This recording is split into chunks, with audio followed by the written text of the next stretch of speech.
Okay, we are live, and it's a bit frustrating. I had to get in close, Mr. Weiner, because I haven't worked out how to do our screen orientation today. So even though Alana, my dear friend from school, who I've known forever, has tried to explain me how to fix this screen, I can't do it. Anyway, how has your week been, Reggie? Wonderful. Couldn't be better. What have you been up to? I went to Nielsen Park. Yes. Beautiful air. Yep. Beautiful sunshine. And the world is good. And the world is good. What about what's happening in the world? What's happening right here and now? What's going on in the world that's picked up your thoughts about things? Bullying. Bullying? Yes. So the thing is this. If a person bullies the other one, Yes. he thinks that he is superior. And he puts the fellow down to make him look inferior. And so where do you think that happens the worst? It started bullying with Hitler. He bullied the Jewish people. He bullied, and they said the German people are superior and the Jewish people are nothing. Well, hold on for a second, because it wasn't just the Jewish people, as you know. It was people who were gypsies, people who were invalids, and that was the number one bully. Yeah, Hitler. And also he bullied the Tzigane. You know what the Tzigane is? What's the Tzigane? Oh, people who were not well, mentally not well. No. What's the Tzigane? Romans. Oh, gypsies. Gypsies. Okay, so he hated gypsies. He hated gypsies too? Yes. And so you think he was the number one bully?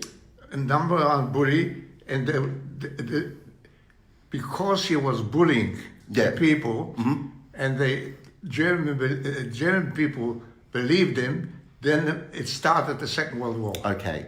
So the thing is that not every German believed him. No. And there were a lot of resistors. Not only resistors, but he put German people into the concentration camps too. So then, because not all the German people believed him what he said. I agree. So then let me ask you this. Okay, so then I'll tell you what's happened with me this week. A tremendous amount of my friends or people I know and have been very interested about the show that we're doing this morning have talked about bullying at work. Yes. And they come home and they feel sick in the stomach.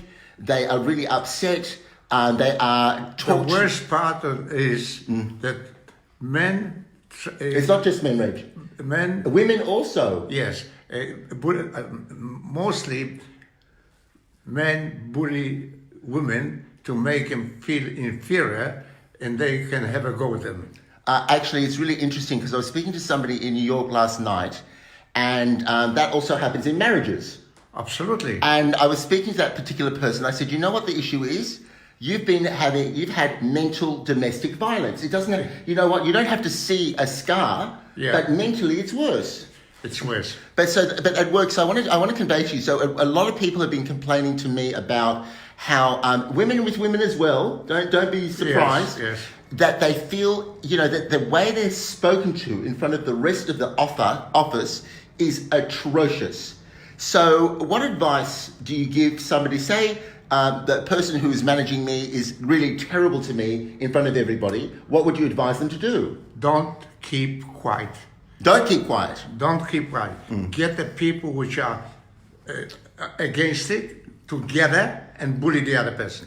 No, you don't send one bully. So no, you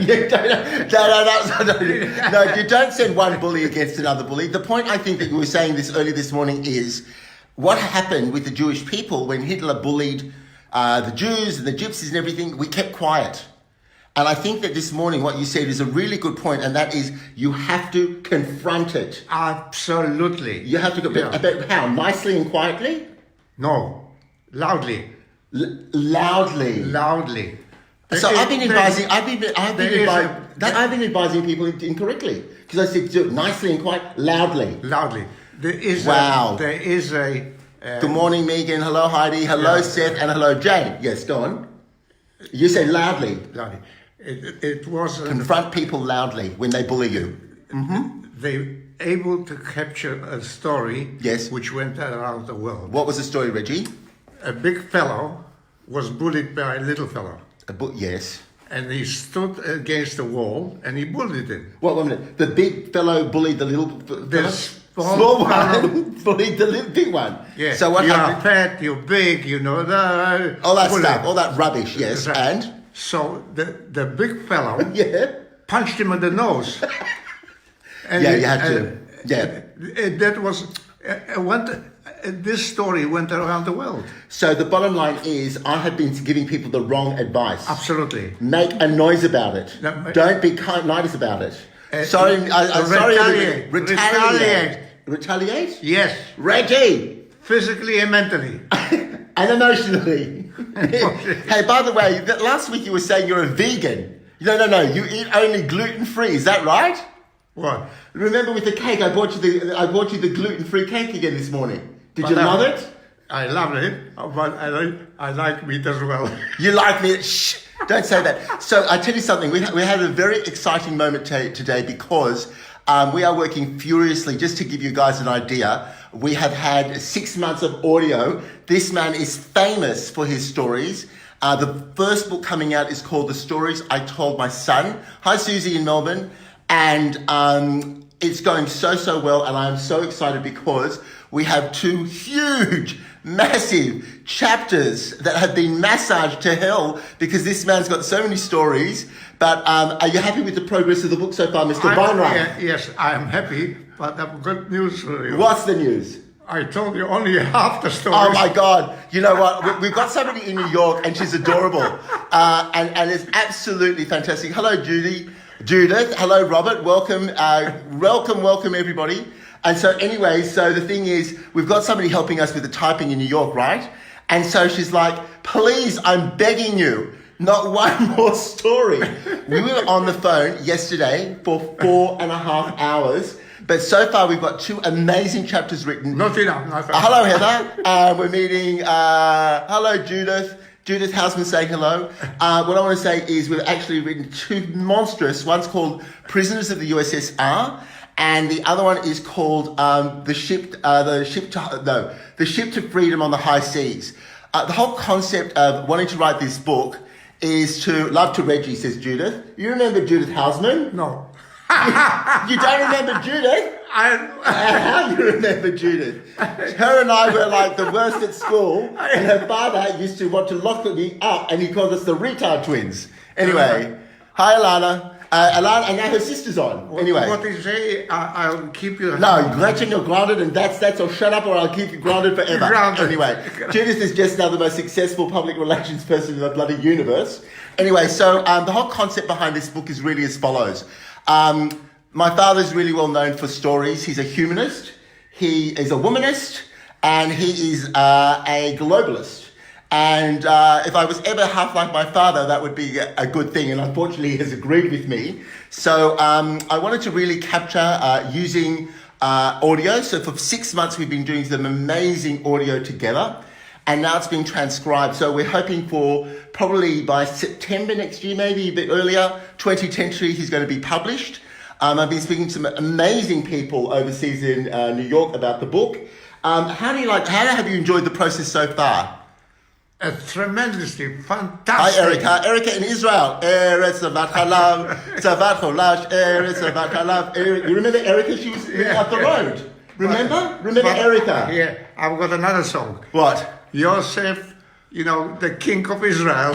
We don't want to do Yosef the king of Israel. Tell me how the book was, the experience for you, and please say it was good. Wonderful. Why? Because I like it. But what do you think why do you think the stories conveyed by somebody like yourself, Mr. Weinreich? Because not only you should know the story and my family should know the story, yeah, but other people should know the story. Because it's not everybody, It's not an everyday story. You walk on roses.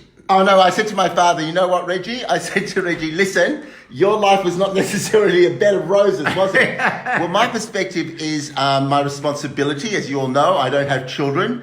And so I really started thinking about how was I going to pass on this legacy? We come from a line of 200 years worth of rabbis and the whole thing. And all of a sudden I came to realize the reason that my father kept himself alive during the war was somebody like me, this son that he was going to have, was going to pass it down. So, of course, there's a whole little bit of a gay issue going on in here as far as how do you pass it on when you don't have children? So that's why this is integral to, and kapusta, Judas is saying kapusta. So it's really, really vital for me to do whatever I can. I've had a lot of experience in the media. I have amazing friends. I have amazing colleagues. I've got people that are around the globe. And our number one goal is to actually promote mutual respect. I think that's the number one. That's why bullying, that's why anything like that is just unacceptable. I think we've spoken enough. Yeah. Thank you for today. On top of it, What, we Reg? will send the book to the President of America, Trump. Okay, so now we're going to get controversial here. Just what we were just doing. Thank you, Reggie Weinreich. Say goodbye, everybody. Bye, all the best. Thank you very much. We'll be Keep well. back this time next week. And remember, whatever you do, keep your feet on the ground and keep reaching for the stars. And that's taken from Casey Kasem, which is to talk about that sort of stuff in 1973. Say bye. Bye. Bye, everyone. Thanks for joining us.